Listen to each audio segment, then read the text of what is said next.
नमस्कार दोस्तों, स्वागत है आपका अपने YouTube चैनल में। आज मैं आपको कुछ महत्वपूर्ण परिभाषाएं बताऊंगा जो बोर्ड एग्जाम में हर साल पूछी जाती हैं। पिछले की वीडियो में मैंने आपको मोस्ट इम्पॉर्टेंट कणाद का मॉडल, थॉमसन का मॉडल व रदरफोर्ड के मॉडल के बारे में बताया था। तो आज मैं मोस्ट इम्पॉर्टेंट परिभाषाएं बताऊंगा। हमारा पिछले वीडियो मैंने आपको इलेक्ट्रॉन प्रोटॉन के बारे में बता दिया था और इस वीडियो में मैं आपको इलेक्ट्रॉन के बारे में बताऊंगा। इलेक्ट्रॉन ये परमाणु के ऋण आवेशित कण जिनका द्रव्यमान लगभग नगण्य होता है। थॉमसन ने इलेक्ट्रॉन की खोज की। परमाणु में तीनों प्रकार के कण एक विशेष क्रम में व्यवस्थित रहते हैं। परमाणु के मध्य में एक छोटा सघन नाभिक होता है जिसमें प्रोटॉन तथा न्यूट्रॉन नामक दो प्रकार के कण होते हैं। परमाणु के नाभिक में उपस्थित प्रोटॉन तथा न्यूट्रॉनों की कुल संख्या को उस परमाणु या तत्व का परमाणु द्रव्यमान कहते हैं।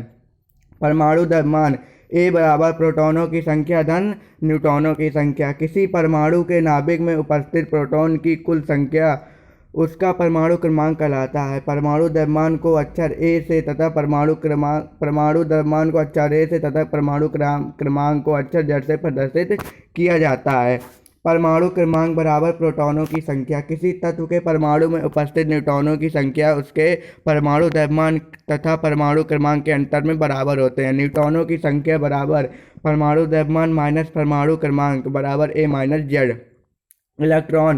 इलेक्ट्रॉन नाभिक के गिर्द चक्कर लगाते हैं। ये नाभिक के गिर्द कई कक्षाओं में होते हैं। वे कक्षाएं कोष कहलाती है। प्रत्येक कोष एक निश्चित किंतु भिन्न ऊर्जा स्तर होता है। इनको इलेक्ट्रॉनों की तुलना सूर्य के गिर्द घूमते हुए विभिन्न ग्रहों से की जाती है। परमाणु में इलेक्ट्रॉन की संख्या समानता प्रोटॉनों की संख्या के बराबर होती है, क्योंकि प्रत्येक परमाणु तभी विद्युत उदासीन हो सकता है जब उसमें इलेक्ट्रॉन एवं प्रोटॉन अर्थात ऋण व धन आवेशित कणों की संख्या बराबर हो। सामान्य विपरीत आवेश एक दूसरे के प्रभाव से शून्य कर देते हैं। अब हम नेक्स्ट देखते हैं। नेक्स्ट है हमारा परमाणु संख्या। मोस्ट इम्पोर्टेंट है दोस्तों, ये कई बार बोर्ड एग्जाम में पूछ लिया जाता है कि परमाणु संख्या किसे कहते हैं। तो देखते हैं परमाणु संख्या क्या है।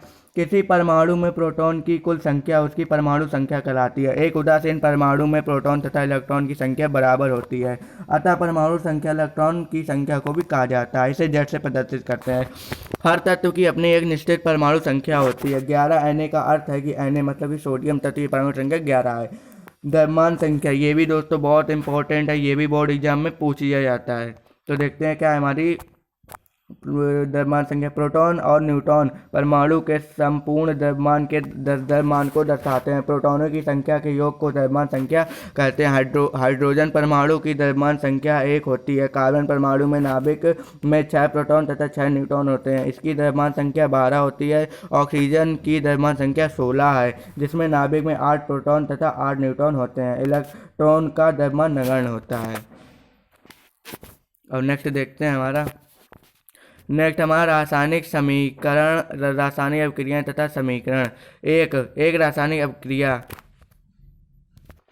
रासायनिक बदलाव जिसमें दो या दो से अधिक तत्व, यौगिक या दोनों प्रकार के पदार्थ रासायनिक सहयोग करके पूरी तरह नए यौगिकों का निर्माण करते हैं, रासायनिक अभिक्रिया कहलाती है। इसमें भाग लेने वाले पदार्थ उत्पाद कहलाते हैं। इन रासायनिक अभिक्रियाओं को शब्दों में न लिखकर यदि अभिकारकों एवं उत्पादों के चिन्हों द्वारा प्रस्तुत किया जाए तो वह प्रस्तुतिकरण रासायनिक समीकरण कहलाएगा। जैसे निम्नलिखित कथन को देखिए। कार्बन तथा ऑक्सीजन मिलकर कार्बन डाइऑक्साइड बनाते हैं। समीकरण C+O2 = CO2 है।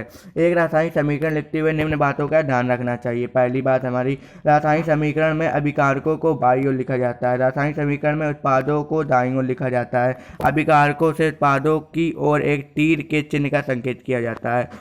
चौथा है, अभिक्रिया से संबंधित अन्य परिस्थितियां जैसे तापमान, दाब, उत्प्रेरक आदि को तीर के चिन्ह के ऊपर या नीचे लिखकर दर्शाया जाता है।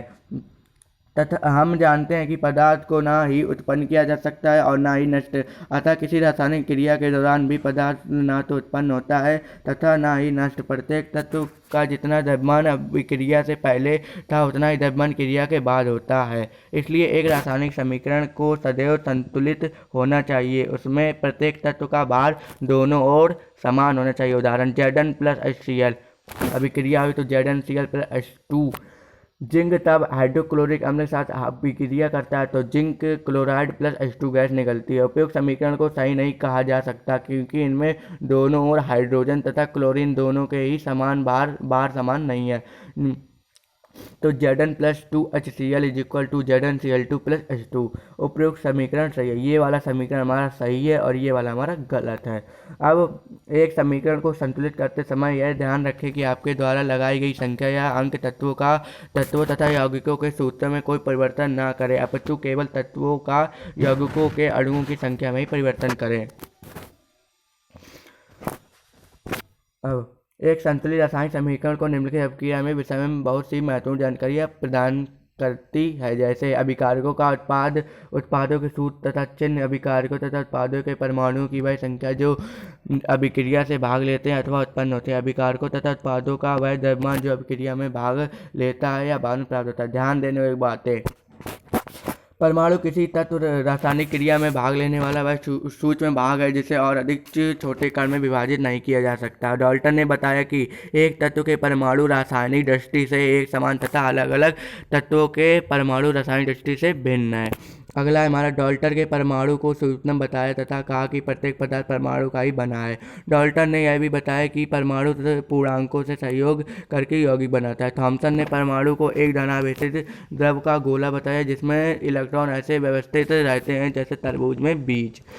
रदरफोर्ड ने सोने की पतली चादर पर किरणों को बरसाकर परमाणु की संरचना ज्ञात की। इसके अनुसार नाभिक बहुत छोटा होता है जिसमें दो प्रकार के अपरमाणु कण प्रोटॉन तथा न्यूट्रॉन रहते हैं तथा इलेक्ट्रॉन कण नाभिक से दूर तक फैले होते हैं। दोस्तों ये मोस्ट इम्पोर्टेंट है, बोर्ड एग्जाम में ये कई बार पूछा गया कि रदरफोर्ड ने सोने की बनी पतली चादर का संक्षिप्त वर्णन करे, तो इससे पिछले की वीडियो मैंने आपको ये बताया। नील बोहर ने रदरफोर्ड के कथन का संशोधन करके कहा कि इलेक्ट्रॉन नाभिक के चारों ओर अपनी कक्षा में परिक्रमा करता है। प्रोटॉन धन आवेशित कण है जिस पर 1.602 गुणे 10 की घात -19 कूलाम आवेश है तथा द्रव्यमान 1.672 गुणे 10 घात -27 किलोग्राम होता है। न्यूट्रॉन आवेश रहित कण है जिसका भार 1.672 गुणे 10 की घात -27 किलोग्राम है। इलेक्ट्रॉन ऋण आवेशित कण है जिसका भार प्रोटॉन के भार का 1/1837 गुणा है। यह द्रव्यमान रहित है परंतु इस पर 1.62 गुणे 10 की घात -19 कूलाम आवेश है। अब नेक्स्ट देखते हैं। नेक्स्ट हमारा है आयन का निर्माण। दोस्तों ये मोस्ट इंपॉर्टेंट है, कई बार बोर्ड एग्जाम में पूछ दिया जाता है कि आयन का निर्माण कैसे होता है। तो दोस्तों इस वीडियो में आपको बताऊंगा कि आयन का निर्माण कैसे होता है। परमाणु संरचना यह प्रदर्शित करती है कि नाभिक के बाहरी कक्ष में इलेक्ट्रॉन उसके चारों तरफ चक्कर लगाता है। इलेक्ट्रॉन से ऊर्जा उत्सर्जित होती है जो उसके चक्कर लगाने में सहायता करती है। कभी कभी परमाणु अपनी बाहरी कक्ष से एक या दो इलेक्ट्रॉन निकालते हैं। कुछ परमाणु में एक या अधिक इलेक्ट्रॉनों की वृद्धि होती है। जब परमाणु इलेक्ट्रॉन निकालते हैं तो वे धनावेशित हो जाते हैं क्योंकि वे ऋणावेशित आयन का क्षय करते हैं। चूंकि परमाणु उदासीन होता है इसलिए इलेक्ट्रॉनों का ऋण आवेश प्रोटॉनों के धन आवेश से संतुलित होता है। जब परमाणु इलेक्ट्रॉन ग्रहण करते हैं तो वे ऋणावेशित हो जाते हैं क्योंकि अतिरिक्त इलेक्ट्रॉन परमाणु पर अतिरिक्त ऋणावेश जोड़ते हैं तथा ऋणावेश धनावेशित परमाणु जिसमें इलेक्ट्रॉनों की कमी या वृद्धि होती है आयन कहलाते हैं। धनावेशित धन आयन या आयन और ऋणावेशित परमाणु ऋण आयन का कैटायन कहते हैं। परमाणु लंबे समय तक आयनिक अवस्था में नहीं रह सकते, वे कम समय तक रहते हैं। एक दूसरे परमाणु से इलेक्ट्रॉनों को निकाल कर या ग्रहण कर संयोजित करते हैं। परमाणु का यह संयोजन उनकी संयोजक क्षमता कहलाती है। अब नेक्स्ट हमारा कुछ इलेक्ट्रॉनों के परमाणु जैसे अक्रिय gas helium, neon, xenon, krypton, argon और रेडॉन इलेक्ट्रॉनों को ना तो खोते हैं और ना ही ग्रहण करते हैं। यह इसलिए होता है क्योंकि उसमें स्थायी परमाणु होते हैं। हीलियम के कक्ष में 2 इलेक्ट्रॉन होते हैं जबकि दूसरे कक्ष में 8 इलेक्ट्रॉन पाए जाते हैं। सभी दूसरे तत्वों के परमाणु अपने बाहरी कक्ष में 8 इलेक्ट्रॉन प्राप्त करने की कोशिश करते हैं जबकि हाइड्रोजन प्राप्त करने की कोशिश करता है। इस कारणवश सभी परमाणु अपने बाहरी कक्षा में 8 इलेक्ट्रॉन प्राप्त करने के लिए या 2 इलेक्ट्रॉनों को निकालते हैं या ग्रहण करते हैं। यह परमाणु की स्थायी अवस्था कहलाती है। सभी परमाणु स्थायी अवस्था प्राप्त करने के लिए दूसरे परमाणु से क्रिया करते हैं। अक्रिय या आदर्श गैसों में उनकी बाहरी कक्षा में 8 इलेक्ट्रॉन पाए जाते हैं, यही इनको स्थायी तथा अक्रिय बनाता है। नेक्स्ट हमारा है संयोजकता। तो दोस्तों बोर्ड एग्जाम में कई बार पूछ दिया जाता है कि संयोजकता क्या है। तो देख लेते हैं हमारी संयोजकता क्या है। मोस्ट इम्पोर्टेंट है दोस्तों, कई बार बोर्ड एग्जाम में पूछ दिया जाता है कि संयोजकता क्या है। दोनों ही प्रकारों के आयनों के निर्माण में हम देखते हैं कि तत्व अपने संयोजी इलेक्ट्रॉन की संख्या के अनुसार ही अभिक्रिया में भाग लेते हैं। किसी तत्व के परमाणु के लिए इलेक्ट्रॉन की वह संख्या जिन्हें मुक्त या प्राप्त कर वे स्थायी विन्यास प्राप्त करते हैं संयोजकता कहलाती है। संयोजकता बराबर स्थायी विन्यास प्राप्त करने के लिए खोए गए प्राप्त किए इलेक्ट्रॉनों की संख्या संयोजी इलेक्ट्रॉन बाह्यतम कक्ष में उपस्थित इलेक्ट्रॉन की संख्या। धातुओं के लिए इन दोनों का मान बराबर होता है। उदाहरणार्थ सोडियम, मैग्नीशियम तथा एल्यूमिनियम के लिए संयोजी इलेक्ट्रॉन संख्या क्रमशः 1, 2 तथा 3 है। इनकी संयोजकता की क्रमशः 1, 2 तथा 3 ही है। फास्फोरस, सल्फर तथा क्लोरीन के लिए संयोजी इलेक्ट्रॉन संख्या क्रमशः 5, 6 तथा 7 है। अब तो इनकी संयोजकता क्रमशः 3, 2 तथा 1 है। अब नेक्स्ट है हमारा यौगिकों का निर्माण।